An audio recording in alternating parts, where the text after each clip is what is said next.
नमस्कार मेरे नौजवान साथियों, कैसे हैं आप सब। आशा करता हूं कि आप सभी स्वस्थ और प्रसन्न होंगे तथा लगातार सीख रहे होंगे। मैं Prem, assistant professor, PSMPG college, geography department Kannauj, आपका स्वागत करता हूं अपने YouTube channel geography with Prem में। दोस्तों, नई शिक्षा नीति 2020 के अंतर्गत हम फर्स्ट सेमेस्टर के एक को कैरिकुलर पेपर की एमसीक्यू को हल कर रहे हैं, जो कि पिछले वर्ष में आया हुआ एग्ज़ाम में जो क्वेश्चन आए हुए हैं उस पे हम चर्चा कर रहे हैं। पिछले वीडियो में जो कि पार्ट 1 था, उस पे हमने 16 क्वेश्चनों पर चर्चा की थी। तो चलो आज हम शुरू करते हैं कुछ अन्य प्रश्नों पर। और हम आपको दोस्तों बार बार कह रहे हैं कि जो क्वेश्चन होता है उसके साथ जो हम एक्सप्लेनेशन करते हैं उसे आप अपनी कॉपी में नोट डाउन करते हुए चलिए और बार बार उसका रिवीजन करिए। ठीक है दोस्तों, तो चलिए शुरू करते हैं अगले प्रश्न से। आज का जो पहला प्रश्न दोस्तों वो है 17वें नंबर का। इस प्रश्न में पूछा गया है कि राष्ट्रीय पोषण मिशन किस लिए चलाया गया था। यानी जो नेशनल न्यूट्रिशन मिशन था वो किसके लिए चलाया गया था। तो गर्भवती एवं धात्री माताओं के लिए। गर्भवती का मतलब है दोस्तों जिस महिला के पेट में बच्चा होता है वो गर्भवती महिला है। धात्री माताओं का मतलब है कि जिन्होंने अभी अभी बच्चे को जन्म दिया है। ठीक है, तो पहला इसके लिए चलाया गया था। दूसरा 0 से 6 वर्ष के बच्चों के लिए चलाया गया था। तो दोस्तों इसका जो सही आंसर है वो सी नंबर है।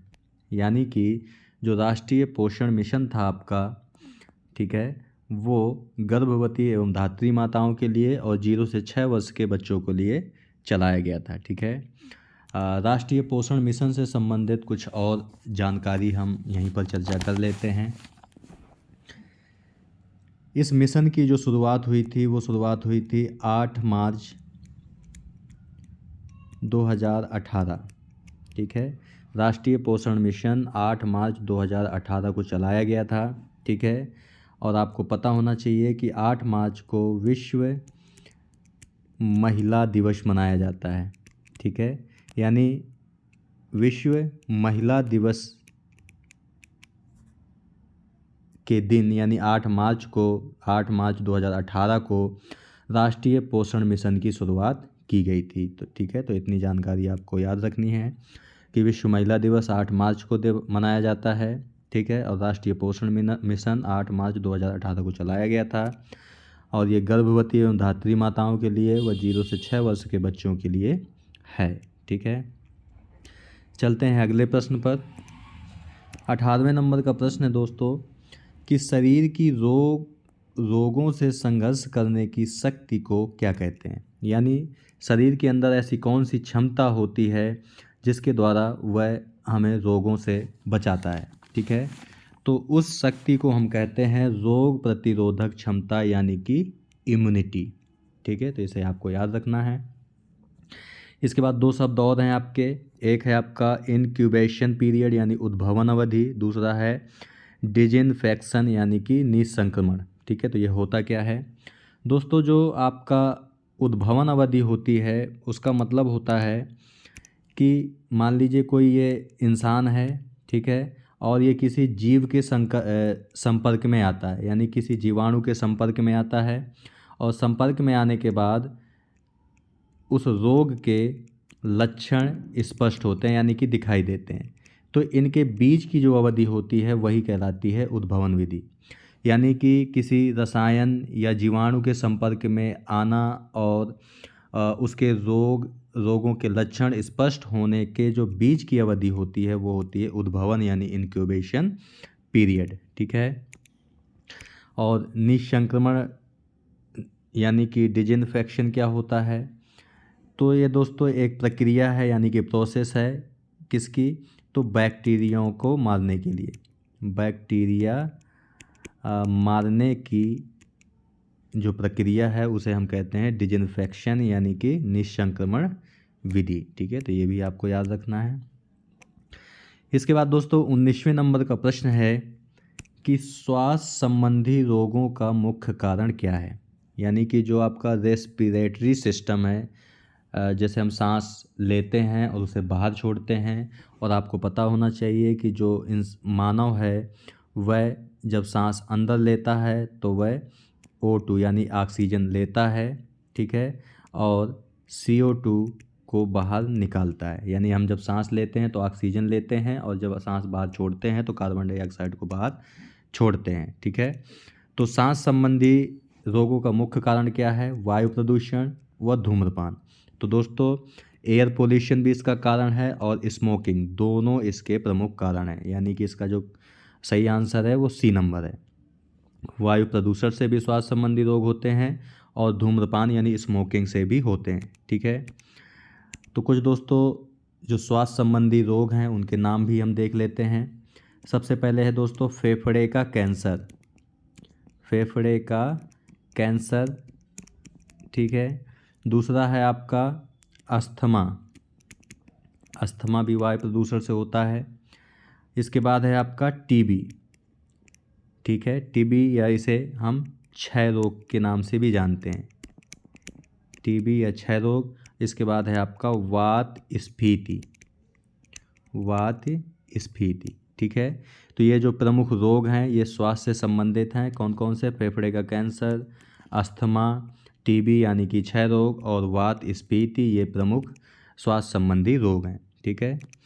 चलिए आगे बढ़ते हैं, बात करते हैं अगले क्वेश्चन की। 20वें नंबर का प्रश्न है दोस्तों, वह है आपका कि विश्व स्वास्थ्य दिवस कब मनाया जाता है? विश्व स्वास्थ्य दिवस कब मनाया जाता है? तो ये 7 अप्रैल को मनाया जाता है। क्यों? क्योंकि 7 अप्रैल 1948 को WHO यानी कि वर्ल्ड हेल्थ ऑर्गेनाइजेशन की स्थापना हुई थी, ठीक है। तो अब आप समझ गए होंगे, वर्ल्ड हेल्थ ऑर्गेनाइजेशन की स्थापना 7 अप्रैल 1948 को हुई थी, इसीलिए 7 अप्रैल को विश्व स्वास्थ्य दिवस के रूप में मनाया जाता है, ठीक है। WHO के बारे में और चर्चा अगर हम करते हैं तो हम पाते हैं कि इसका जो हेड क्वार्टर यानी HQ, head quarter Geneva, Switzerland. Geneva एक शहर है और ये किस देश में पड़ता है? तो स्विट्ज़रलैंड में पड़ता है। तो इसका मुख्यालय जिनेवा स्विट्ज़रलैंड में है, ठीक है। और इसके जो सदस्य देश हैं यानी कि जो मेंबर्स हैं वो 194 देश हैं, 194 इसके सदस्य देश हैं।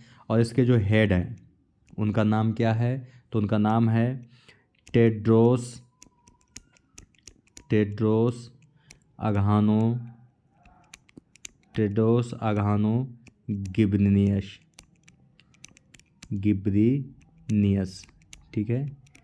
तो आपको इतनी जानकारी मिलती है कि 7 अप्रैल 1948 को WHO की स्थापना हुई थी यानी वर्ल्ड हेल्थ ऑर्गेनाइजेशन की। इसका मुख्यालय जिनेवा स्विट्ज़रलैंड में है, इसके सदस्य देश 194 हैं और इसका जो हेड है वो है टेड्रोस अधानो गिब्रिनियस, ठीक है।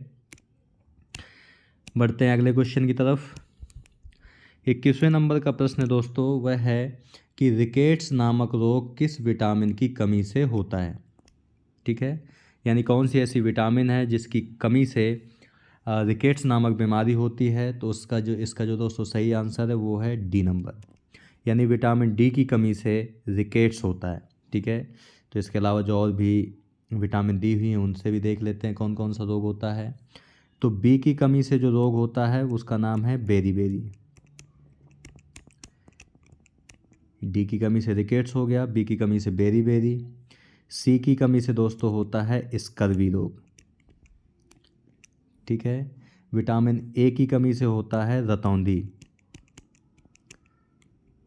विटामिन ए की कमी से रतौंधी रोग होता है। इसके अलावा विटामिन ई की कमी से जनन क्षमता में कमी आती है, जनन क्षमता में कमी, ठीक है। यानी कि मनुष्य की जो जनन क्षमता यानी सेक्सुअल जो आपकी बीमारियां हैं विटामिन ई की कमी से होती हैं। विटामिन के की बात करें तो इसमें रक्त का थक्का नहीं जमता है, रक्त का थक्का नहीं जमता है। यानी कि अगर किसी व्यक्ति में विटामिन के की कमी है और उसके अगर थोड़ी सी भी चोट लग जाती है तो रक्त बहुत लंबे समय तक बहता रहता है और जल्दी बंद नहीं होता है, तो ये भी आपको याद रखना है। इसके अलावा विटामिन B7 की कमी से अगर हम बात करें तो इससे लकवा रोग हो जाता है, ठीक है, तो ये भी आपको याद रखना है। इसके बाद दोस्तों 22 नंबर का क्वेश्चन है आपका, जो वह है कि बच्चों के विकास के लिए सबसे ज़रूरी क्या है। यानी अगर कोई चाइल्ड है उसका विकास किस चीज़ पर निर्भर करता है, तो सबसे ज़्यादा निर्भर करता है प्रोटीन पर, ठीक है, क्योंकि प्रोटीन मानव शरीर के विकास के लिए अत्यधिक आवश्यक है। जबकि जो दोस्तों जो वसा और कार्बोहाइड्रेट है, इनसे मानव शरीर को ऊर्जा मिलती है, ठीक है, लेकिन इसके विकास के लिए प्रोटीन ज़रूरी है, ठीक है। प्रोटीन के बारे में अगर हम और चर्चा करें तो हम देखते हैं कि जो इसकी खोज है, प्रोटीन की खोज 1840 में, प्रोटीन की खोज 1840 में जे मूलर महोदय ने की थी, ठीक है। प्रोटीन की खोज 1840 में जे मूलर ने की थी। जबकि प्रोटीन जो शब्द दिया था वो दिया था जॉन्स बर्जेलियस। क्या नाम था उनका? जॉन्स बर्जीलियस, जॉन्स बर्जीलियस, ठीक है। इनमें डिफरेंस आपको याद रखना दोस्तों। खोज 1940 में जे मूलर ने की थी, जबकि प्रोटीन शब्द जॉन बर्जीलियस ने दिया था, ठीक है। और जो प्रोटीन शब्द है ये किस भाषा का शब्द है? तो ये ग्रीक भाषा के प्रोटियास शब्द से निकला है, ठीक है। प्रोटीन का दोस्तों एक दूसरा नाम भी है। दूसरा नाम कौन सा है? उसका नाम है पॉलीपेप्टाइड्स। पॉलीपेप्टाइड्स, प्रोटीन का दूसरा नाम पॉलीपेप्टाइड्स है, ठीक है। इसकी जो कमी से अगर हम बात करें कि इसकी कमी से कौन सा रोग होता है, तो वह होता है क्वासिरकोर। प्रोटीन की कमी से क्वासिरकोर रोग हो जाता है, ठीक है। तो ये सब चीज़ें आपको याद रखनी है। बढ़ते हैं अगले प्रश्न पर। 23 नंबर का दोस्तों जो प्रश्न है वह है आपका क्षय रोग। कि जो क्षय रोग है यानी कि जो टीबी है, क्षय रोग को हम टीबी कहते हैं, यानी ट्यूबरक्लोसिस। टीबी किस जीवाणु से फैलता है? तो ये फैलता है वायरस से, यानी कि वायरस, ठीक है। और उस वायरस का नाम क्या है? तो इसका नाम है माइकोबैक्टीरिया, ठीक है। माइकोबैक्टीरिया ट्यूबरक्लोसिस, यानी जो टीबी है या क्षय रोग है वो किस वायरस से फैलता है? तो माइकोबैक्टीरिया ट्यूबरक्लोसिस नामक वायरस से फैलता है। तो इसका जो सही आंसर है वो ए नंबर है। इसके अलावा हम दोस्तों देख लेते हैं कि जो जीवाणु है, जीवाणु की खोज 1676 में वान लिवोन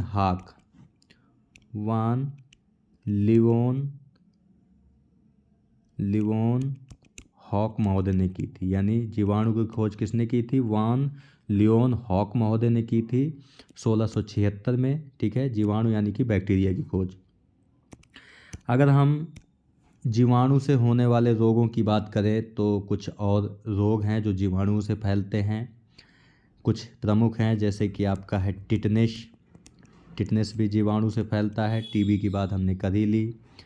इसके अलावा आपका डिफ्थीरिया,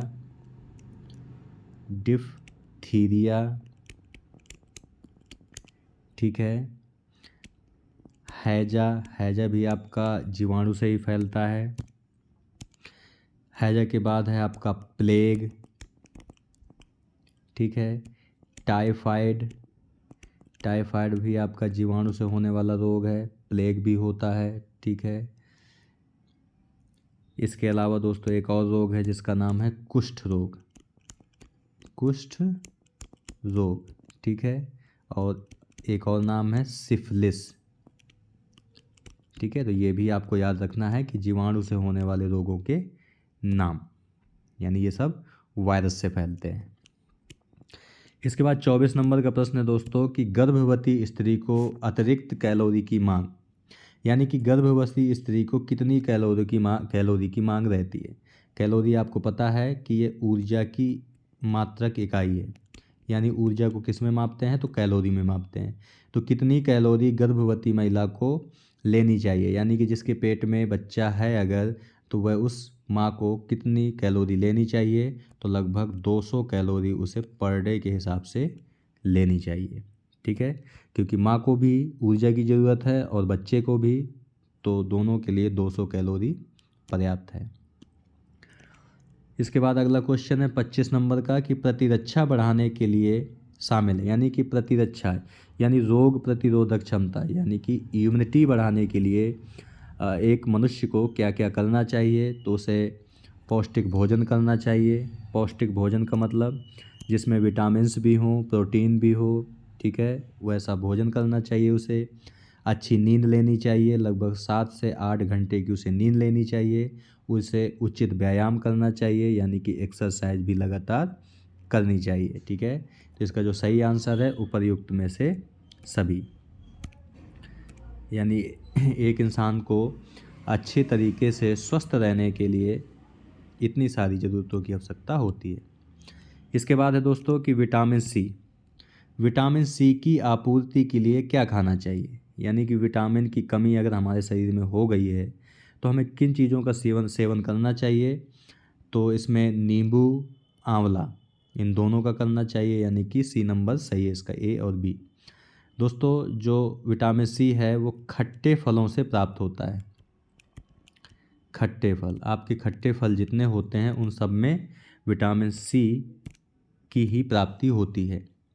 तो नींबू और आंवला के अलावा जैसे कि आपका है संतरा है, टमाटर है, अमरूद है,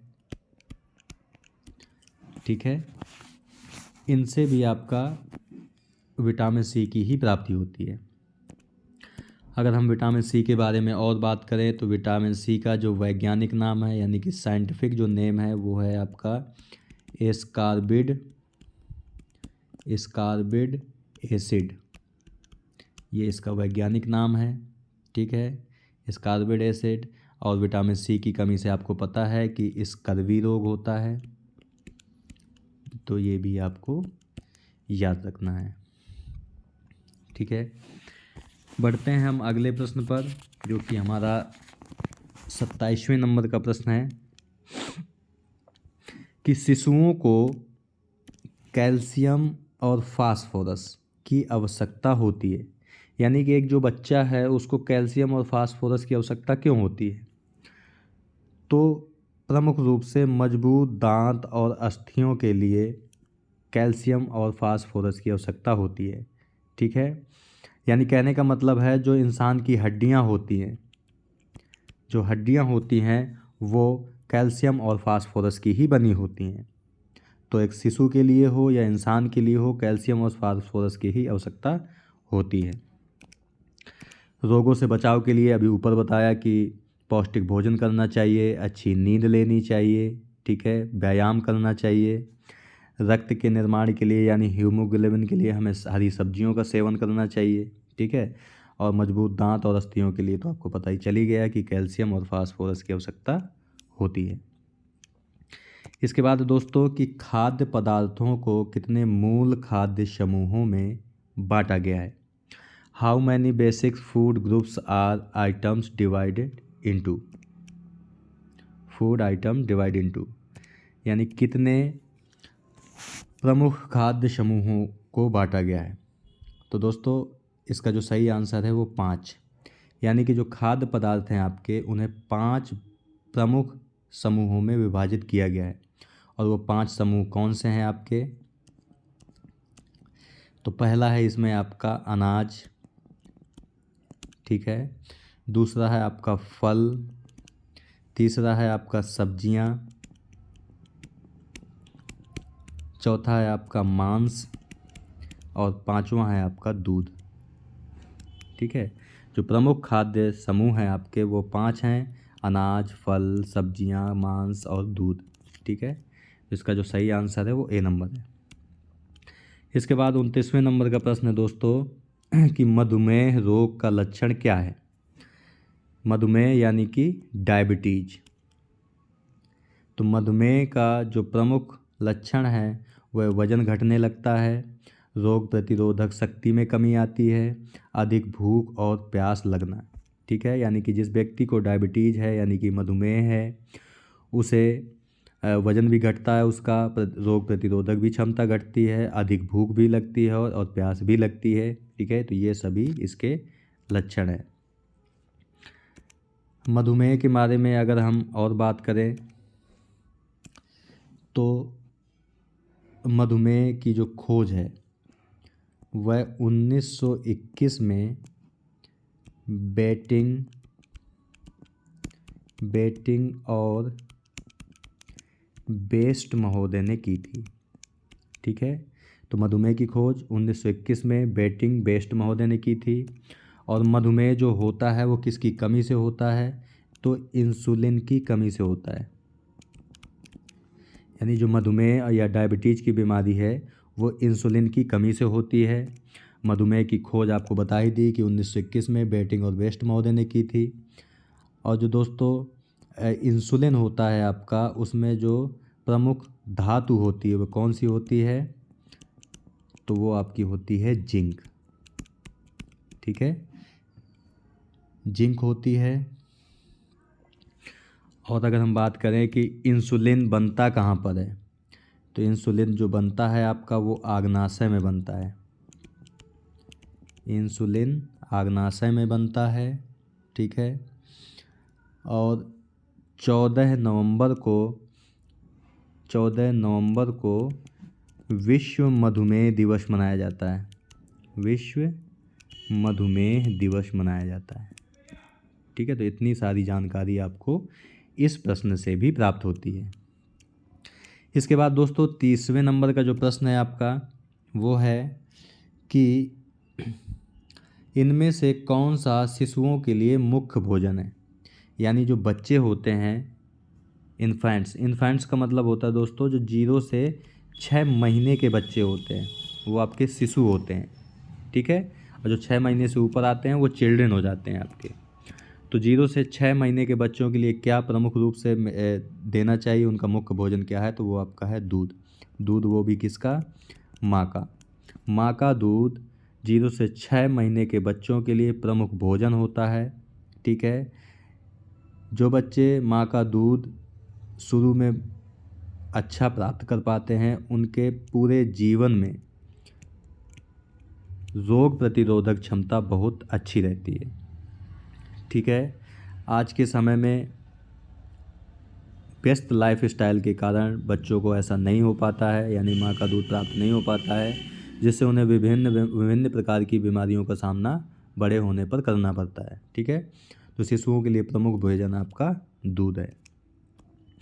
तो दोस्तों आज हमने आपसे बात की 17 से लेकर 30 प्रश्नों के बारे में, ठीक है। आज हम यहीं तक बात करते हैं आपसे, ठीक है। इसका हम बार बार आपको कह रहे हैं कि जो एक्सप्लेनेशन हम आपको दे रहे हैं उसे आपको प्रमुख रूप से नोट डाउन करते हुए चलना है। और जहाँ कहीं भी उससे संबंधित प्रश्न मिलता है आपको रिवीजन भी बार बार करते हुए चलना है, ठीक है। तो ये आपको प्रमुख रूप से ये काम करना है, ठीक है। तो मिलते हैं आपसे नेक्स्ट वीडियो में कुछ अन्य प्रश्नों के साथ। तब तक के लिए नमस्कार। आप प्रसन्न रहिए, खुश रहिए, मुस्कुराते रहिए और लगातार सीखते रहिए, कभी अपने लिए तो कभी अपनों के लिए। धन्यवाद। जय हिंद दोस्तों।